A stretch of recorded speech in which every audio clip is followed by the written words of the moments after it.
पंतप्रधान मोदी आज राजस्थानच्या बिकानेर दौऱ्यावर 26,000 कोटींच्या प्रकल्पांचं भूमिपूजन करणार. नाल एअरबेसलाही भेट देणार. धुळ्याच्या शासकीय विश्रामगृहातील 102 नंबरच्या खोलीतून 1,84,00,00,000 जप्त. पोलीस प्रशासनाची पहाटे 4 वाजेपर्यंत कारवाई. विधिमंडळ अंदाज समितीतील आमदारांसाठी धुळ्याच्या गुलमोहर विश्रामगृहात 5 कोटी ठेवल्याचा माजी आमदार अनिल गोटेंचा आरोप. आरोपांनंतर खोलीत यंत्रणेकडून झाडाझडती. शिवसैनिकांनी धडक देताच मंत्र्याचे पीए खोलीला लॉक लावून पळाले. धुळ्यातील शासकीय विश्रामगृहातील रोकड प्रकरणावरून राऊतांचा निशाणा. पाकची हेर ज्योती मल्होत्राची गणेशोत्सवात मुंबईला भेट. लालबागचा राजा आणि गणेश गल्लीचा राजा या ठिकाणी ज्योतीचा वावर. सूत्रांची माहिती. पहलगाम दहशतवादी हल्ल्याला आज 1 महिना पूर्ण. पर्यटकांवर गोळीबार करणारे आरोपी अजूनही मोकाट. एनआयए आणि सैन्य दलाकडून दहशतवाद्यांचा शोध सुरू. पुणे, सातारा, धाराशिव, अकोला, रायगडसह राज्यभरात मान्सूनपूर्व पावसाची हजेरी. पुणे बंगळुरू राष्ट्रीय महामार्गाला नदीचं स्वरूप, तर अनेक भागातील घरांचं मोठं नुकसान. वादळी वाऱ्यासह पावसाचा पिकांना फटका. बीडमध्ये शेतातील कांद्यांची नासाडी, तर आंबा, केळी, डाळिंबाच्या बागा जमीनदोस्त. पुण्यात जोरदार पावसाची हजेरी. मगरपट्टा भागात 54 मिलीमीटर पाऊस, तर एनडीएमध्ये 103 मिलीमीटर पावसाची नोंद. पुढील काही दिवस राज्यात मान्सूनपूर्व पावसाचा इशारा. मुंबई, ठाण्यात येलो, तर पुणे आणि कोकणाला ऑरेंज अलर्ट. अचानक आलेल्या पावसामुळे नवी मुंबई एपीएमसी मार्केटमधील भाज्यांचं नुकसान. खराब झालेल्या भाज्या फेकून देण्याची वेळ.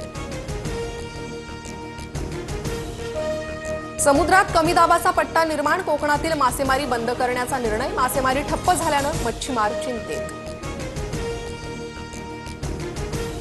राज्यात कोरोनाचे आणखी 26 रुग्ण. राज्यातील एकूण कोरोना रुग्णसंख्या 132 वर. सर्वाधिक 25 रुग्ण मुंबईत.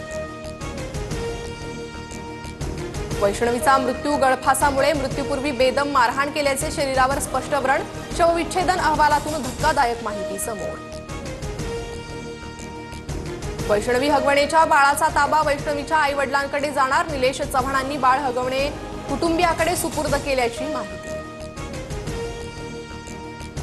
पाकिस्तानच्या सिंध नदीवरील कालवा योजनेविरोधातील आंदोलनाला हिंसक वळण. संतप्त आंदोलकांनी सिंध प्रांतातील गृहमंत्री झिया लंजारचं घर जाळलं.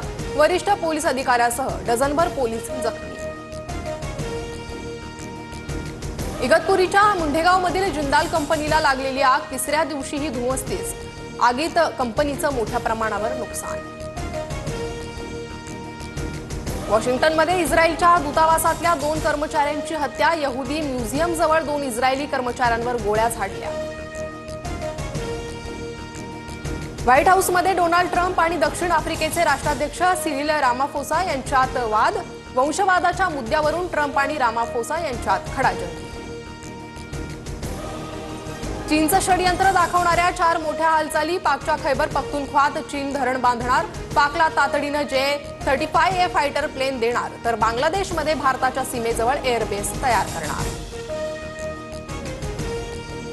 खराब हवामानामुळे दिल्लीवरून श्रीनगरला जाणाऱ्या विमानाचं इमर्जन्सी लँडिंग. विमानावर वीज कोसळल्यानं नुकसान झाल्याची शक्यता. प्रवासी थोडक्यात बचावले. विमान इंडिगो कंपनीचं असल्याची माहिती. दिल्लीवर 59 धावांनी मात करत मुंबईची प्ले ऑफमध्ये एंट्री. गुजरात, बंगळुरू आणि पंजाब नंतर आता मुंबई प्ले ऑफसाठी पात्र. 29 मे पासून IPL प्ले ऑफचे सामने.